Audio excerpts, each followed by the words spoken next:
الرجیم بسم اللہ الرحمن الرحیم رب اشرح لی صدری ویسر لی امری واحلل عقدۃ من لسانی یفقہوا قولی۔ آسان قرآنی عربی گرامر کورس میں ہمارا آج کا سبق ہے مرکبات کا۔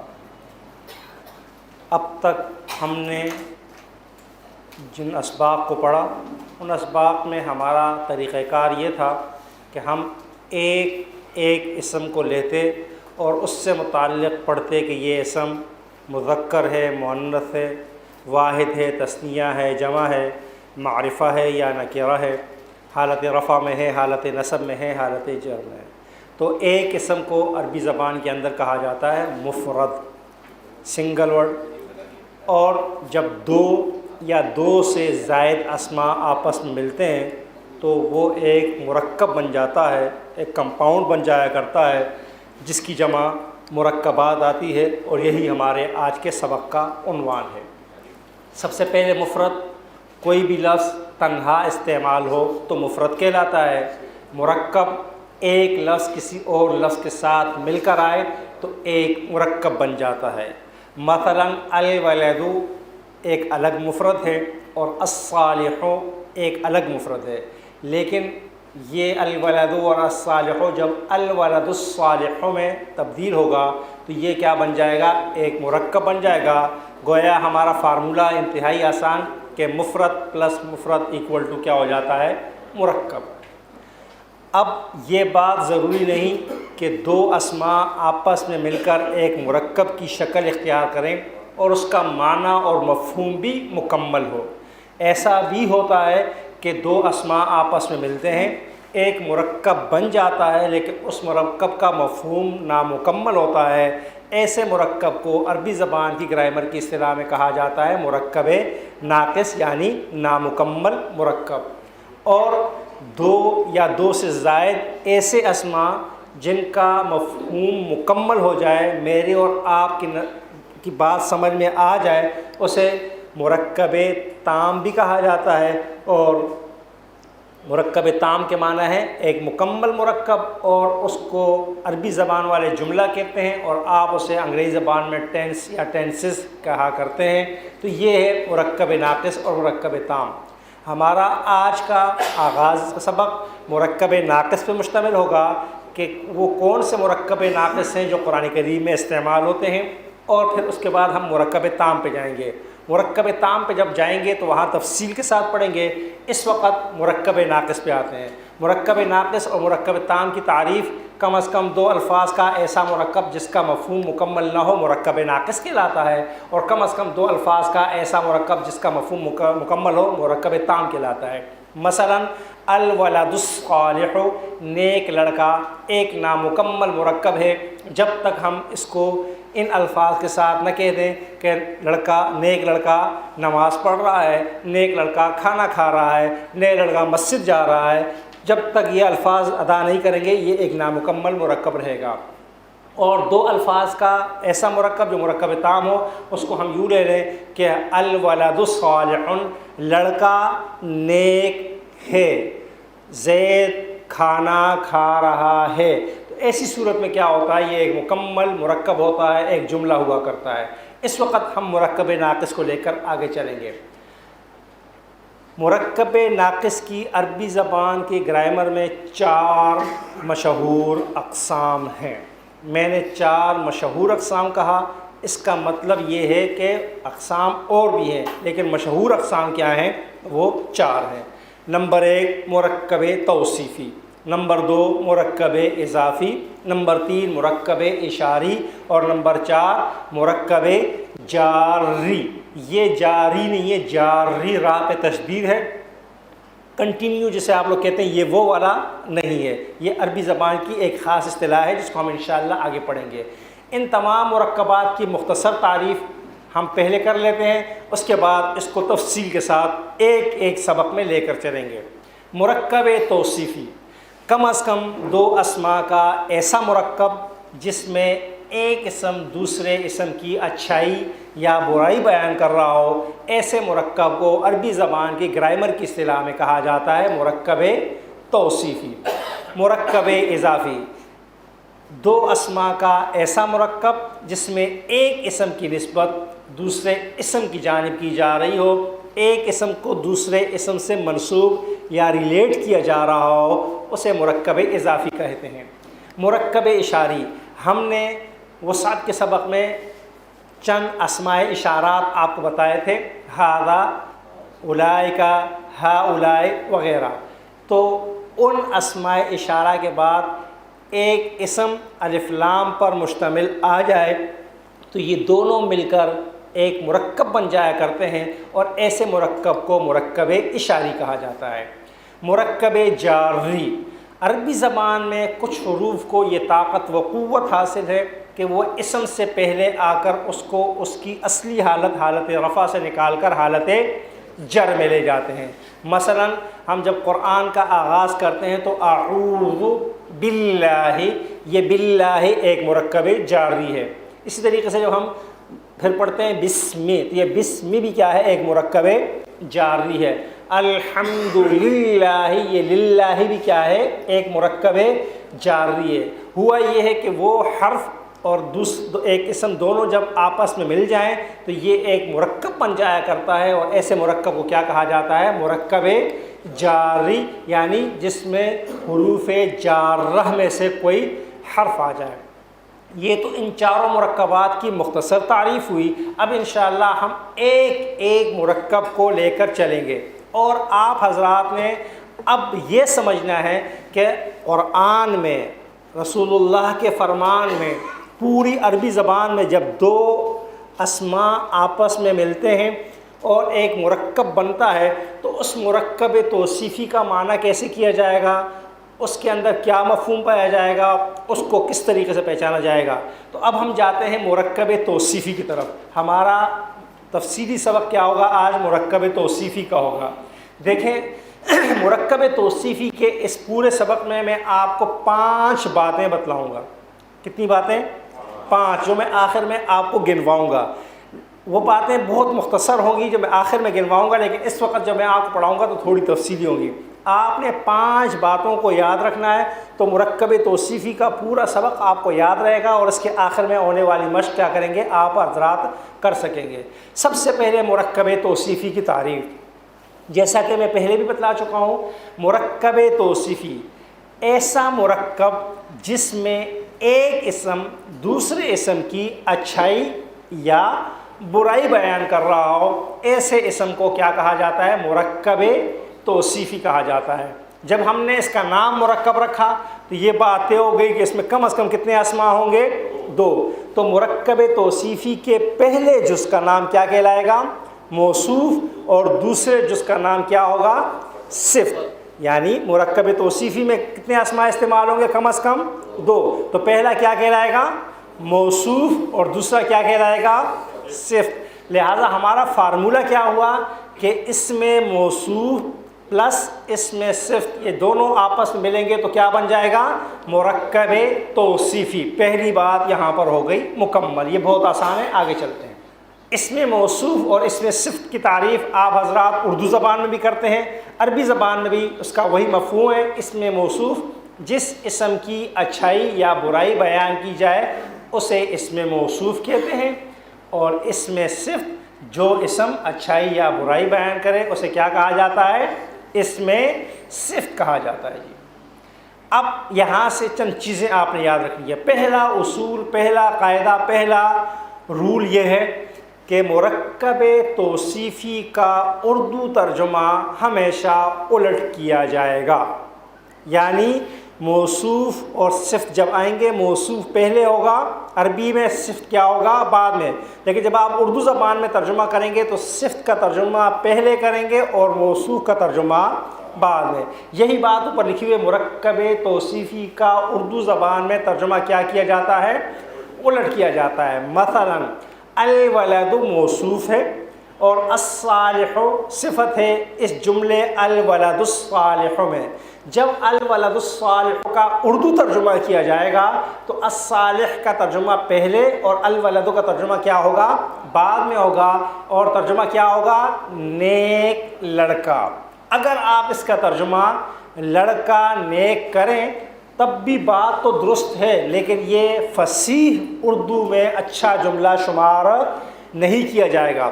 سورہ فاتحہ کے 2 الفاظ اگر آپ دیکھ لیں، الصراط المستقیم، یہ بھی ایک مرکب توصیفی ہے۔ صراط معنی راستہ اور مستقیم معنی سیدھا، لیکن جب آپ اس کا ترجمہ کریں گے تو کیا کریں گے؟ راستہ سیدھا یا سیدھا راستہ؟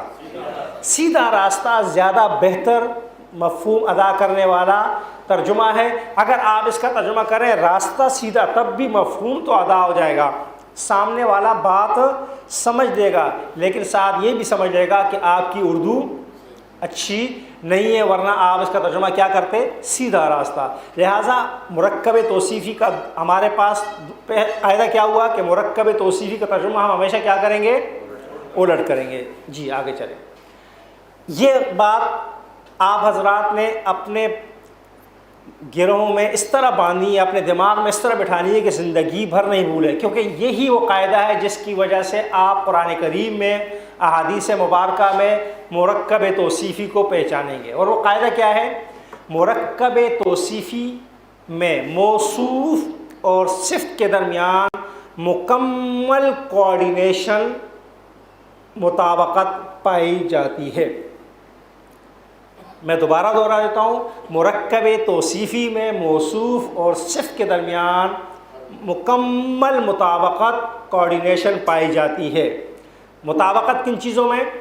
جنس، عدد، وسعت اور اعرابی حالت میں۔ تو جملہ یوں ہو جائے گا، مرکب توصیفی میں موصوف اور صفت کے درمیان جنس، عدد، وسعت اور اعراب میں مطابقت ہوتی ہے۔ کس طرح؟ یعنی موصوف اگر مذکر ہے تو صفت بھی کیا ہوگی؟ مذکر۔ موصوف مؤنث، صفت بھی مؤنث۔ موصوف واحد، صفت بھی کیا ہوگی؟ واحد۔ موصوف اگر تثنیہ تو صفت بھی کیا ہوگی؟ موصوف جمع، صفت بھی کیا ہوگی؟ جمع۔ موصوف معرفہ، صفت بھی معرفہ۔ موصوف نکرہ، صفت بھی نکرہ۔ موصوف حالت رفع میں، صفت بھی کیا ہوگی؟ حالت رفع میں۔ موصوف حالت نصب میں، صفت بھی حالت نصب میں۔ موصوف حالت جر میں، صفت بھی حالت جر میں مکمل مطابقت پائی جاتی ہے۔ تو یہ مطابقت ہوتی ہے، یہ بات ہمیشہ یاد رکھیں۔ کیوں؟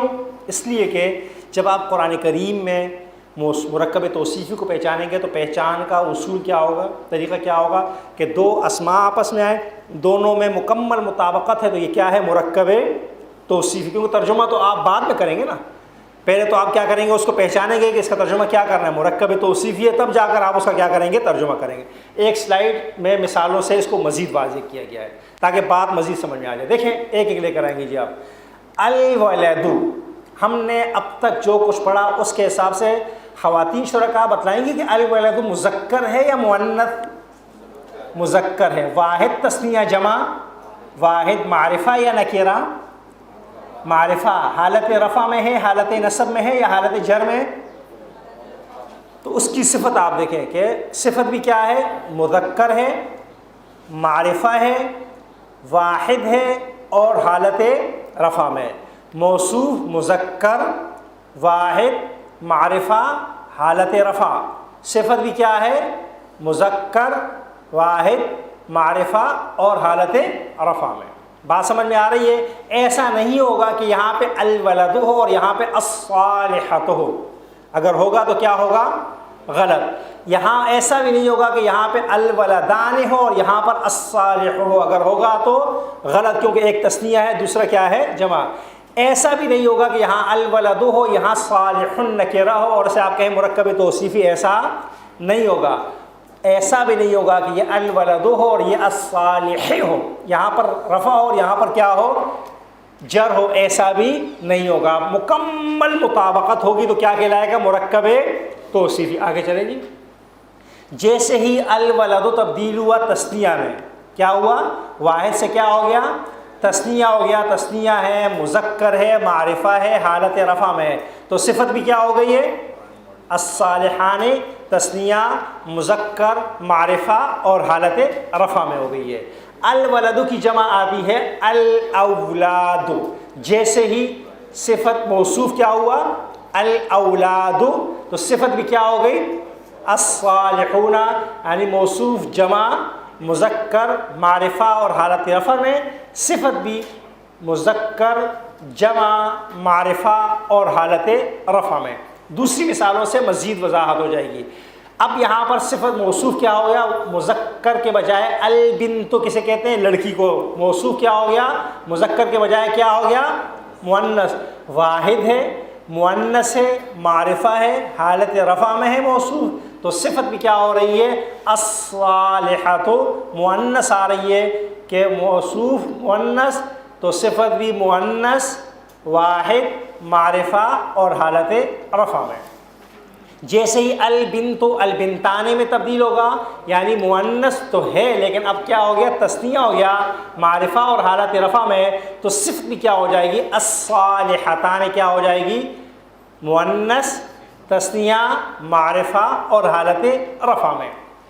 موصوف جب جمع ہو جائے البنات تو صفت بھی کیا ہو جائے گی؟ جمع ہو جائے گی الصالحات۔ موصوف جمع مؤنث معرفہ حالت رفع، صفت بھی جمع مؤنث معرفہ اور حالت رفع۔ یہ مثالوں سے آپ کو سمجھانے کہ موصوف اور صفت میں مکمل کوآرڈینیشن کا ہونا ضروری ہے۔ دو باتیں ہو گئی۔ پہلی بات مرکب توصیفی کہتے کس کو ہیں، دوسری بات مرکب توصیفی کا ترجمہ الٹ کیا جاتا ہے، اور یہ تیسری بات یہ ہو گئی کہ مرکب توصیفی کو پہچاننے کا طریقہ اسلوب کیا ہے کہ دونوں اسماء کے درمیان مکمل مطابقت پائی جائے گی۔ ابھی مثالیں جو آئیں گی، ایکسرسائز جو آئے گی وہ آپ حضرات نے حل کرنی ہے۔ جی ہم نے آغاز میں بھی یہ بات کہی تھی، دوبارہ یہ بات کہہ دیتے ہیں کہ دنیا کی تمام زبانوں میں قواعد کے مطابق 70 یا 65% جملے بنتے ہیں، باقی ایکسیپشنز ہوا کرتی ہیں، استثناء ہوا کرتی ہیں۔ عربی زبان کے اندر بھی ایسا ہی ہوتا ہے، لیکن یہاں پر قواعد کے مطابق جملے جو ہیں وہ تقریباً 70 سے 75% ہوتے ہیں، اور کچھ کیا ہوتی ہے بہرحال استثناء ہوا کرتا ہے۔ لہٰذا پہلا ایکسیپشن اور استثناء یہ آ رہی ہے۔ ہم نے کیا کہا کہ مرکب توصیفی کہ دونوں اجزاء کے درمیان کیا ہے؟ مکمل مطابقت کا ہونا ضروری ہے، لیکن یہاں پر ایک استثناء آ رہا ہے کہ جمع مکسر، ٹوٹی پھوٹی جمع، اردو زبان میں واحد سے جمع بنانے کا جو طریقہ ہے، مثلا مسجد کی جمع مساجد، فقیر کی جمع کتاب کی جمع کتب، قلم کی جمع اقلام، اس طرح کی جو جمع ہوتی ہے جمع مکسر ہو اور غیر عاقل کی ہو، یعنی ایسی چیز کی جمع ہو جو انسان جنات اور فرشتوں میں سے نہ ہو، تو اس کی صفت ہمیشہ کیا ہوتی ہے؟ واحد مؤنث استعمال ہوتی ہے۔ مثالوں سے بات سمجھ میں آ جائے گی۔ الکتب یہ جمع ہے الکتاب کی، جمع کون سی ہوئی؟ جمع مکسر، یعنی جس میں واحد ٹوٹ گیا۔ اور کتاب عاقل ہے غیر عاقل ہے؟ غیر عاقل ہے۔ یہ الگ بات ہے کہ ہم اسی سے کیا کرتے ہیں، پڑھ کر اپنے آپ کو عقل و شعور سے نوازتے ہیں، لیکن ہے غیر عاقل، لہٰذا اس کی صفت ہمارے قاعدے کے مطابق الجدیدون آنی چاہیے تھی، لیکن ایسا نہیں ہو رہا، اور وہ آ رہی ہے الجدیدۃ۔ وجہ کیا ہے کہ یہ جمع مکسر غیر عاقل ہے، اور جمع مکسر غیر عاقل کی صفت کیا ہوتی ہے؟ واحد مؤنث ہوتی ہے۔ اسی طریقے سے یہ قرآن کریم میں یہ سب کچھ استعمال ہوا ہے۔ جی الاقلام جمع ہے القلم کی، قواعد کے مطابق اس کی جمع، اس کی صفت آنی چاہیے تھی الطویلون، لیکن چونکہ الاقلام جمع مکسر غیر عاقل ہے، لہذا اس کی صفت کیا آئے گی؟ الطویلہ تو آئے گی۔ میں یہ تو گرامر کی کتاب کا طریقہ تھا، ٹوٹکا بھی بتا دیتا ہوں آپ حضرات کو یاد کرنے کے لیے۔ زبیدہ آوا کے ٹوٹکے بھی جو ہے نا زیادہ یاد رہتے ہیں۔ میں نے پہلے بھی یہ بات کہی تھی جو حضرات، کہ آپ حضرات یوں سمجھیں ایک تھی جمع مکسر اور ایک تھا جمع سالم، یہ اس کا کتاب سے کوئی تعلق نہیں ہے، میں صرف آپ حضرات کو سمجھانے کے لیے۔ ایک تھا جمع مکسر اور ایک تھا جمع سالم۔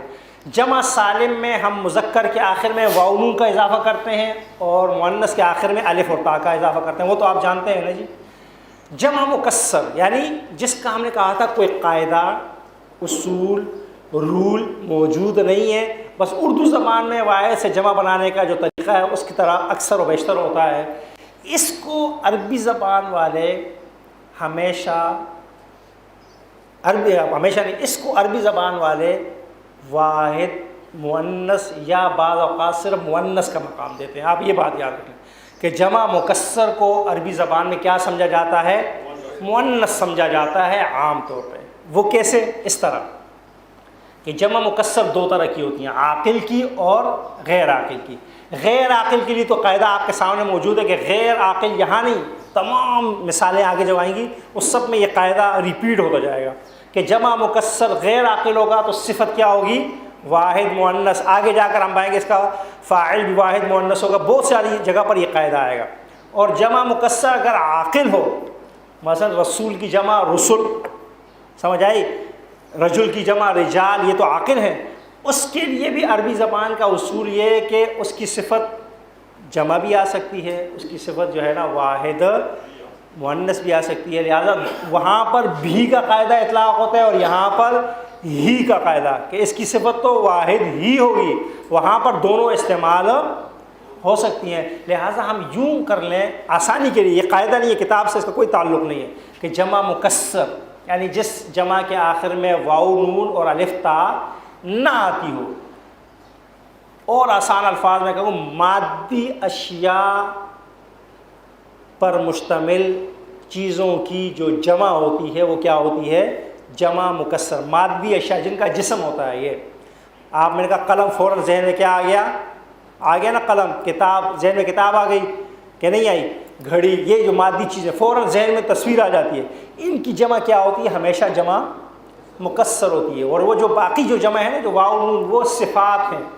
مومن، مسلم، منافق، کافر، جاہل، وہ صفت ہیں. اس سے آپ یہ نہیں کہیں گے مومن وہ ہوتا ہے جس کے کان یوں ہوں، ایسا نہیں ہو سکتا، وہ ایک صفت ہے. سمجھ آ رہی ہے نہیں؟ اور یہ کیا ہے؟ جیسے میں کہوں گا مسجد، آپ کے ذہن میں مسجد کا نقشہ. میں نے کہا پنکھا، پنکھے کا نقشہ. میں نے کہا موبائل، آپ کے اور موبائل کا نقشہ. کرسی، ٹیبل، ان کی جمع کیا ہوتی ہے؟ جمع مکسر. تو ایسی اشیاء جو ہوتی ہیں جن کو ہم مادی اشیاء کہہ رہے ہیں، مادی اشیاء کی جو جمع ہوتی ہے وہ کیا ہوتی ہے؟ جمع مکسر ہوتی ہے. عربی زبان والے اس کو عام طور پر کیا کہتے ہیں؟ مؤنث کا درجہ دیتے ہیں. عام طور پر اسے کیا دیتے ہیں؟ مؤنث کا درجہ. اور یہاں پر بھی اس کا درجہ کیا ہو رہا ہے؟ مؤنث کا ہو رہا ہے. جی یہاں تو مکسر غیر عاقل کہا گیا. میں نے کہا عاقل کو بھی آپ کیا سمجھیں؟ جمع مکسر عاقل ہو یا غیر عاقل ہو، اسے آپ کیا سمجھیں؟ مؤنث. جہاں پر وہ مذکر استعمال ہو اس کو سمجھ لیں کہ یہ استثناء ہے. میں اپنی بات سمجھا پایا ہوں؟ جمع مکسر کو آپ لوگ کیا رکھیں؟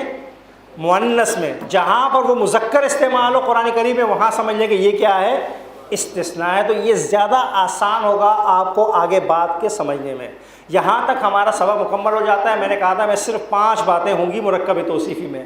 پہلی بات میں نے آپ کو یہ بتلائی کہ مرکب توصیفی جس میں ایک اسم دوسرے کی اچھائی یا برائی بیان کر رہا ہو، پہلے اسم کو موصوف اور دوسرے کو کیا کہتے ہیں؟ صفت کہتے ہیں. نمبر 2 میں نے بتایا کہ مرکب توصیفی کا اردو ترجمہ کیا کیا جائے گا؟ الٹا کیا جائے گا. نمبر 3 ہم نے آپ کو بتلایا کہ مرکب توصیفی میں مکمل مطابقت پائی جاتی ہے. اور نمبر 4 میں نے آپ کو بتلایا کہ مرکب جمع مکسر غیر عاقل کی صفت کیا ہوتی ہے؟ واحد مؤنث. تو 5 باتیں آپ مرکب توصیفی کی تعریف یاد کر لیں. اس کی 2 اقسام، موصوف صفت. مرکب توصیفی کا ترجمہ کیا ہوگا؟ الٹ. نمبر 4 دونوں میں مکمل مطابقت پائی جاتی ہے. اور استثناء. یہ 5 باتیں ہمارے سبق کا کیا ہے؟ ٹوٹل خلاصہ ہے. اگر یہ 5 باتیں آپ کے ذہن میں ہو تو آپ اس مشق کو کیا کریں گے؟ حل کر پائیں گے. نہیں حل، اس کو دیکھیں، سوچیں اور حل کریں تو آپ کو پورا کا پورا سبق. اور پھر آپ کو میں کام دوں گا گھر کے لیے. جی ہم نے سب سے پہلے کیا کرنا ہے؟ ان تمام مرکبات میں سے مرکب توصیفی آئیں گے، اس کا پہلے کرنا ہے ترجمہ، پھر دیکھنی ہے مطابقت. بات سمجھ میں آ رہی ہے جی؟ اب خواتین شرکاء اس پہلے جملے کا ترجمہ کریں گی. العمل الصالح دونوں اردو زبان کے اندر استعمال ہونے والے لفظ ہیں. ترجمہ کیا ہوگا؟ نیک عمل. صالح کا ترجمہ پہلے کریں گے اور عمل کا ترجمہ کیا کریں گے؟ عمل نیک بھی صحیح جملہ ہے، درست بات تو ہے، ترجمہ غلط نہیں ہے، لیکن فصیح جملہ نہیں ہے۔ خواتین شرکاء سے اگر میں یہ سوال کروں کہ العمل الصالح کے دونوں اسماء میں مطابقت بیان کریں تو آپ کس طرح بیان کریں گی کہ ان میں مطابقت پائی جا رہی ہے؟ سب سے پہلے جو سبق پڑھا تھا مذکر و مؤنث کا، اس کے حساب سے دیکھیں دونوں مذکر ہیں یا نہیں ہیں نا جی؟ مذکر ہیں یا نہیں ہیں؟ نہ حقیقی ہے مؤنث، نہ جو ہے نا قیاسی ہے، نہ کیا ہے سماعی ہے، تو مذکر ہوئے یا نہیں ہوئے، اس طرح دیکھنا ہے۔ نمبر 2 ہم نے کہا تھا واحد تثنیہ جمع دیکھنا ہے، تو یہ واحد ہے تثنیہ ہے جمع ہے؟ واحد ہے۔ اب تیسرا دیکھنا ہے معرفہ ہے یا نکرہ ہے؟ معرفہ ہے، کیوں؟ شروع میں الف لام آیا ہوا ہے۔ اور نمبر 4 اور آخری سبق ہم نے پڑھا تھا، ہم نے دیکھنا ہے کہ حالت رفع میں ہے، حالت نصب میں ہے یا حالت جر میں ہے، تو کون سی حالت میں ہے؟ تو العمل واحد، پہلے مذکر واحد معرفہ حالت رفع، تو خبر الصالح بھی کیا ہے؟ مذکر واحد حالت معرفہ اور حالت رفع میں ترجمہ آپ، یہ ہے اس کی پہچان کا طریقہ۔ اگلی مثال مرد شرکاء کے لیے جی، شجرات مبارکات۔ شجرہ تو آپ جانتے ہیں کسے کہتے ہیں؟ درخت کو، اور مبارک کہتے ہیں برکت والے کو۔ اب ترجمہ کیا ہوگا اس کا جی؟ برکت والا درخت یا مبارک درخت بھی ترجمہ کیا جا سکتا ہے۔ مبارک درخت زیادہ بہتر ترجمہ ہوگا مرکب توصیفی کے اعتبار سے، کیونکہ یہ والا والے جو ہے نا یہ مرکب اضافی کی خاصیت ہے، استعمال ہونے میں کوئی قباحت نہیں ہے۔ اب مرد شرکاء نے بتانا ہے کہ اس میں مطابقت کیسے پائی جا رہی ہے۔ دونوں واحد ہیں، پہلے مذکر مؤنث، دونوں کیا ہیں؟ مؤنث ہیں مذکر ہیں؟ مؤنث ہے۔ کیوں مؤنث ہیں؟ گولتا کی وجہ سے، بالکل ٹھیک۔ اب واحد تثنیہ جمع پہ دونوں واحد ہیں، ٹھیک۔ دونوں معرفہ ہیں یا نکرہ ہیں؟ نکرہ ہیں، کسی وجہ سے؟ تنوین کی وجہ سے، تنوین نکرہ کی علامت ہے۔ اور نمبر 4 دونوں کون سی حالت میں ہیں؟ حالت جر میں ہیں، تو کیا ہو گیا؟ مطابقت پائی جا رہی ہے، لہذا کیا کہلائیں گے؟ یہ مرکب توصیفی کہلائیں گے۔ ترجمہ کیا ہوگا اس کا؟ الٹ ہوگا۔ اگلی مثال متاع قلیل۔ متاع کہتے ہیں سامان کو اور قلیل کہتے ہیں، لیکن ہر سامان کو متاع نہیں کہا جاتا۔ دنیا کا جو سامان ہو، سامان زندگی، اسے کیا کہا جاتا ہے؟ وائے ناکامی متاع کارواں جاتا رہا، کارواں کے دل سے احساس زیاں جاتا رہا۔ اقبال بڑا خوب کہتا ہے کہ متاع کارواں تو کیا احساس زیاں بھی چلا جائے تو قوم تباہ۔ تو متاع سامان زندگی، ترجمہ کریں گے قلیل کا ترجمہ پہلے کریں، متاع کا ترجمہ بعد میں کریں، تو کیا ہو جائے گا؟ قلیل معنی کیا ہے؟ تھوڑا، متاع معنی سامان، تو کیا ہو جائے گا؟ تھوڑا سامان، اور اگر بریکٹ میں آپ لگا لیں گے سامان زندگی، تو آکے جو ہے نا متاع کا اصل معنی جو ہے نا، یہ اصل میں اردو زبان میں تو گھر کا سامان ہو، دنیا کا سامان ہو، آخرت کا سامان ہو، سفر کا سامان ہو، سب کے لیے سامان ہی۔ عربی زبان میں ایسا نہیں ہے۔ عربی زبان میں دنیاوی سامان کے لیے متاع ہے، گھر کے سامان کے لیے اثاث ہے، اور دیگر سامان کے، ہر قسم کے سامان کے لیے الگ ورڈ ہے۔ یہ اس کی فصاحت و بلاغت۔ لہٰذا دونوں میں مطابقت پائی جا رہی ہے نہیں پائی جا رہی؟ خواتین شرکاء ذرا غور کریں گے، دونوں کیا ہیں؟ مذکر ہیں۔ دونوں کیا ہیں؟ واحد ہیں یا نہیں ہیں؟ دونوں حالت نکرہ ہیں یا نہیں؟ اور دونوں کیا ہیں؟ حالت رفع میں، تو کیا کہلائے گا؟ مرکب توصیفی کہلائے گا یا نہیں کہلائے گا؟ یہ اس لیے آپ سے کروایا جا رہا ہے کہ مرکب اضافی، مرکب اشاری اور مرکب جاری کو بھی پہچاننے کا ایک طریقہ ہے۔ مرکب توصیفی کو پہچاننے کا طریقہ کیا ہے کہ دونوں میں کیا ہو؟ مکمل مطابقت۔ جی آگے چلتے ہیں جی۔ اجر عظیم، اجر عظیم، اس پہ ذرا غور کریں جی، ترجمہ کریں ذرا اس کا۔ بڑا اجر، عظیم اجر، بڑا اجر، آپ لوگوں کو تو بہت اچھی طرح عظیم کا مطلب پتہ ہوگا اور اجر کا مطلب بھی پتہ ہوگا، اردو زبان کے الفاظ ہیں، لہٰذا اس کے اندر مطابقت دیکھیں، دونوں غور کریں جی، ایک چیز کو لے کے جائیں۔ مذکر ہیں دونوں؟ ہیں جی، دونوں مذکر ہیں، مؤنث نہیں، کیونکہ نہ مؤنث سماعی ہے، نہ قیاسی ہے، نہ جو ہے نا تو وہ ہے حقیقی ہے۔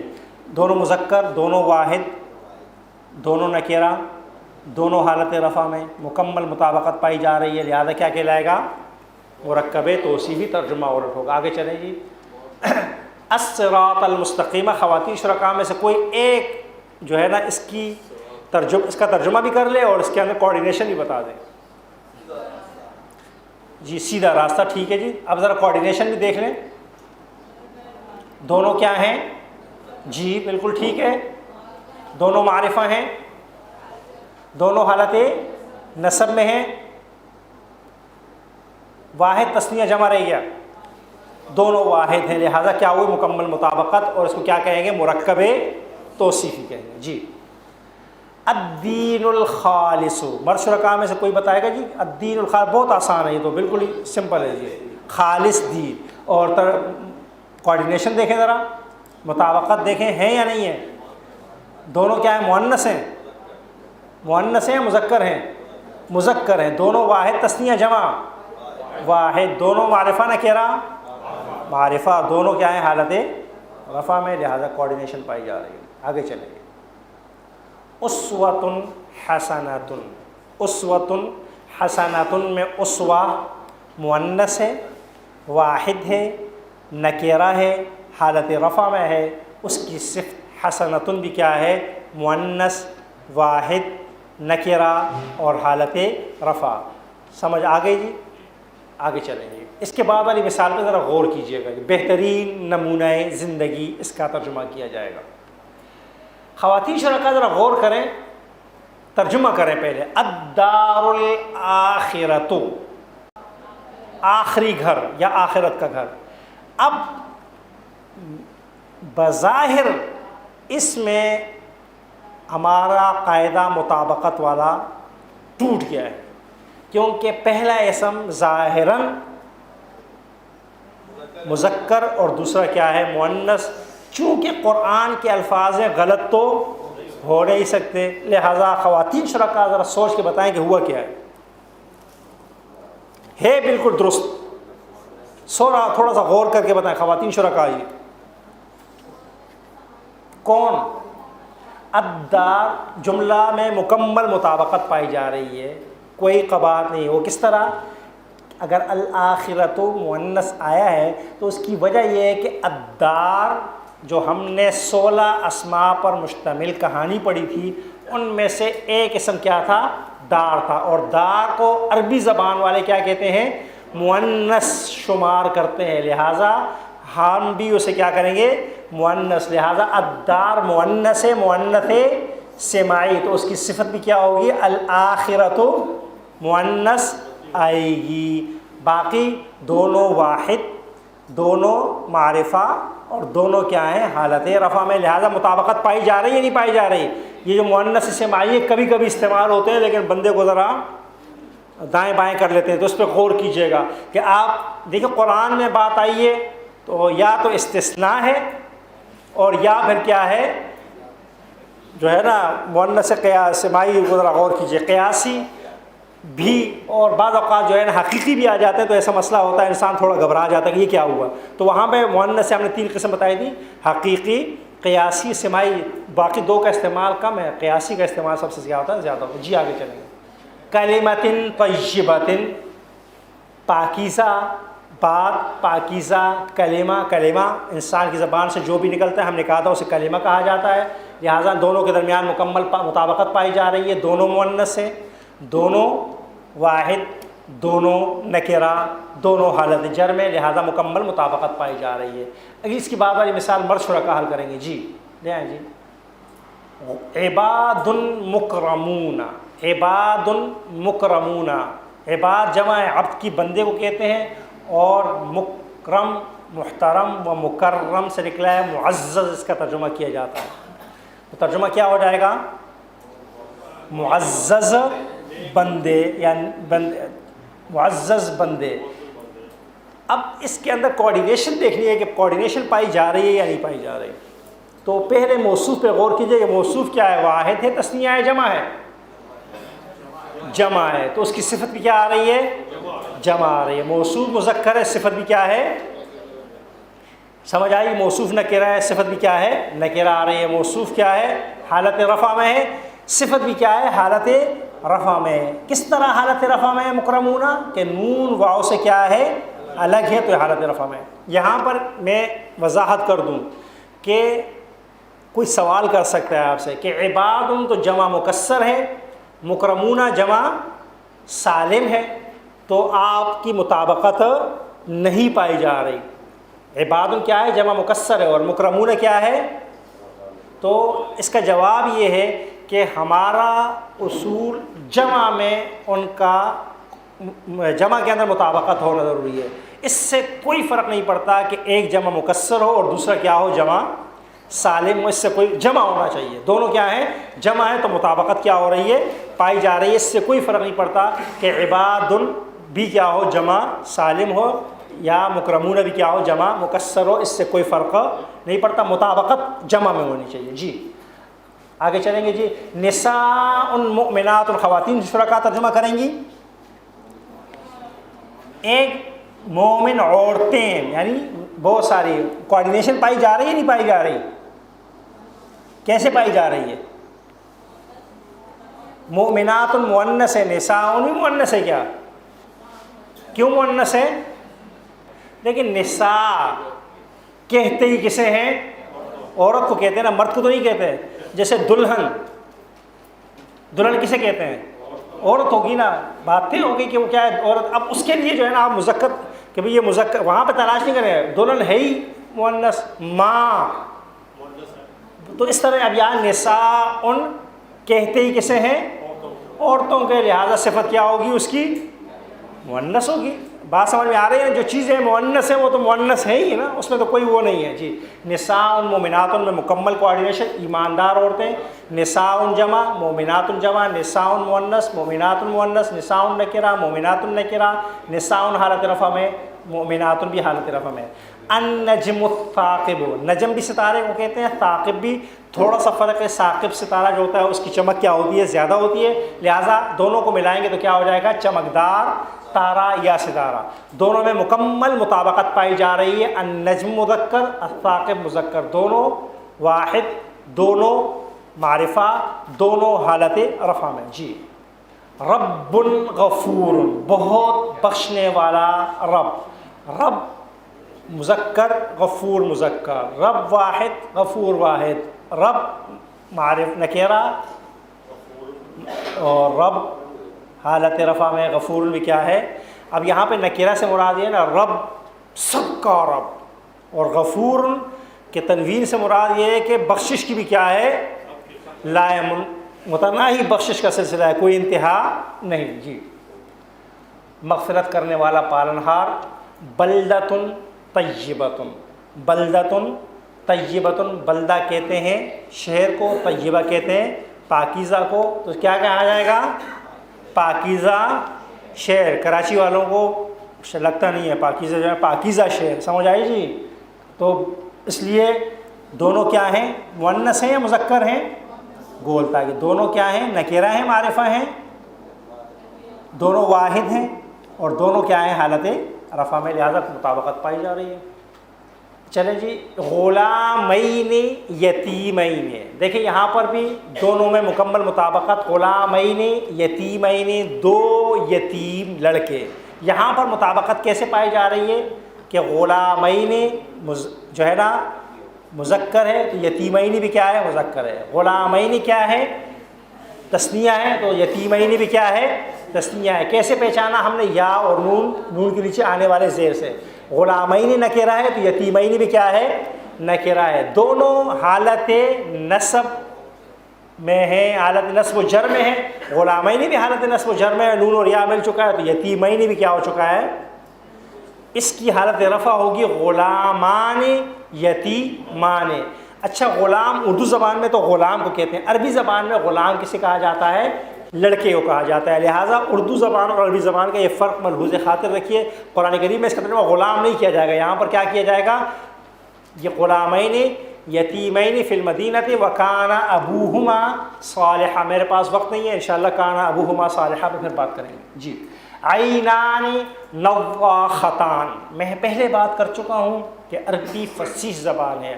ہم نے عین کا ترجمہ کیا پڑھا تھا؟ آنکھ. لیکن عین چشمے کو بھی کہتے ہیں. عین گھٹنے کی اس ہڈی کو بھی کہتے ہیں، عین کشتی کو بھی کہتے ہیں، عین کا لفظ کثیر المعنی لفظ ہے۔ یہاں پر عینان سے مراد کیا ہے؟ دو چشمے ہیں۔ اس کی وجہ کیا ہے؟ اس کے بعد آنے والی نواختان کی صفت ہے کہ آنکھیں نہیں اچھلتی۔ چشمے ہی کیا ہوتے ہیں؟ جسے آپ لوگ فوارہ کہتے ہیں۔ تو قرآن کہتا ہے جنت کی منظر کشی فرما رہے ہیں رب جو عینان نواختان، کہ دنیا والو میری جنت کے اندر دو ایسے چشمے ہوں گے جن کا پانی کیا ہوگا؟ اچھل رہا ہوگا۔ تمہارے یہاں فوارہ ہوتا ہے، بڑی مشکل سے بناتے ہو، لاکھوں کروڑوں روپے بنا کے سمندر میں بناتے ہو، پھر بھی نہیں چلتا۔ میرے چشمے کبھی نہ رکیں گے نہ ٹوٹیں گے، چلتے ہی رہیں گے۔ عینان نواختان، ایسے چشمے ہوں گے کہ دل بہلا دینے والے، نہ کسی نے دیکھے نہ سنے اور نہ کبھی اس کی جو ہے نا خوبصورتی کو بیان کر سکتا ہے۔ تو عینان دو جو ہے نا مذکر مؤنث جی کیا کہتے ہیں؟ چشمے مذکر ہے جی۔ خواتین شرکاء مدد فرمائیں گی؟ مؤنث۔ ہم نے پڑھا تھا کہ عین کا لفظ کیا ہے؟ مؤنث ہے، تو عینان بھی کیا ہوگا؟ مؤنث ہوگا، اس لیے نزاختان آیا ہے۔ عینان مؤنث ہے، اس لیے کیا آیا ہے؟ نواختان مؤنث آیا ہے۔ دونوں تثنیہ ہیں، بات سمجھ میں آ رہی ہے؟ دونوں نکرہ ہیں، الف لام نہیں ہے، اور دونوں حالت رفع میں ہیں، حالت نصب میں ہیں، حالت جر میں ہیں۔ حالت جر میں ہے۔ غفور صاحب کیوں حالت جر میں ہے؟ آپ تو پرانے آدمی ہیں، ایسا تو نہ کریں۔ حالت رفع میں ہے، نصب و جر میں۔ خواتین شرکاء بتائیں گی کوئی؟ جی دیکھیں اتفاق، مرد شرکاء کیا کہتے ہیں؟ حالت نصب و جر میں، جر میں۔ خواتین شرکاء بھی کہتی ہیں حالت رفع ہے۔ صرف جو ہے نا حامد صاحب جمہوریت میں آپ کی نہیں چلے گی۔ خواتین کیا کہتی ہیں؟ بتائیں جی ذرا بولیں۔ حالت جر میں، سب کہہ رہی ہیں نا۔ تو جمہوریت کے روح سے تو یہ حالت جر میں ہے، سمجھ آئی نا؟ لیکن اصل میں یہ حالت جر میں نہیں ہے۔ جمہوریت میں یہی ہوتا ہے نا، گھوڑا کھوتا سب برابر۔ تو یہاں پر یعنی جمہوریت کے روح سے تو یہ ہے نا، یہ ہمارے جمہوریت ہے نا، زرداری کا بھی ایک ووٹ ہے اور ایک عالم کا بھی ووٹ ہے، برابر ہیں دونوں جو ہے نا۔ ایک چور ہے، دوسرا جو ہے نا جو بھی ہے، سب حکمران سب برابر ہیں۔ تو ہماری جمہوریت کی میں نے اس لیے مثال دی کہ جمہوریت میں سب چلتا ہے، لیکن حقیقت میں ایسا نہیں ہوتا۔ عینان نواختان، دونوں حالت رفع میں ہیں۔ وجہ میں دوبارہ یاد دلوا دوں کہ ہم نے کہا تھا کہ جن اسماء کے آخر میں نون آ جائے گا، ایسی صورت میں پھر نصب، رفع اور جر کا تعین زبر زیر پیش حرکتوں سے نہیں ہوگا، حروف کو دیکھ کر کیا جائے گا۔ اگر نون پہلے والے حرف سے کیا ہے؟ فاصلے پر ہے، تو یہ کیا کہلائے گا؟ رفع۔ اور نون اور یا مل جائیں تو کیا کہلائے گا؟ نصب و جر۔ لہٰذا یہ دونوں حالتیں رفع ہیں۔ نزاختان میں اس کو اس طرح بھی لکھا جا سکتا ہے اور اس کو اس طرح بھی، جس طرح عینان لکھا ہوا ہے اس طرح بھی الف۔ یہ کھڑی زبر جو ہے یہ ایک الف ہے۔ کھڑی زبر کیا ہے؟ ایک الف کے برابر ہے، تو یہ وہی الف ہے، یا نہیں ہے۔ یہاں پر اگر یہ ہوتا حالت نصب و جر میں تو یہ ہوتا عینین نواختین ہوتا۔ سمجھ آ رہی ہے جی؟ وہاں پہ دونوں کیا ہو جاتے؟ یا نون ہو جاتا۔ تو یہ کیا ہے اس وقت؟ حالت رفع میں۔ یہ بات ہمیشہ یاد رکھیں، نون گروپ سے آ گیا تو یہ نون کے نیچے آنے والے زیر کو نہیں دیکھیں گے۔ جس طرح یہ مل گیا تو یہ حالت نصب جر ہے، یہ الگ ہے تو کیا کہلائے گا؟ حالت۔ لیکن قرآن کریم کا لکھنے کا طریقہ جو ہے نا، وہ ہمارے ہاں جو قرآن ہے اس میں اسی طریقے سے لکھا جائے گا، پڑھا جائے گا، کیونکہ اس کا طریقہ کار کیا ہے؟ وہ توقیفی ہے، اسی طریقے سے لکھے، تبدیل ہم نہیں کر سکتے۔ آیات بینات، آیات جمع، بینات بھی کیا ہے؟ جمع، دونوں نکرہ، دونوں حالت نصب و جر۔ میں نے بتایا تھا کہ الف اور تا کے ساتھ جو آتا ہے ان کے حالت نصب و جر کیا ہوتی ہے؟ سیم ہوتی ہے۔ لہٰذا آیات بینات، ترجمہ اس کا ہوگا واضح اور روشن آیات۔ لے آئیے اس کو مکمل کر کے لیں۔ صحف مکرمہ، یہاں پر آ کر استثناء آ رہا ہے جی۔ صحف جمع ہے صحیفتن کی۔ صحف کس کی جمع ہے؟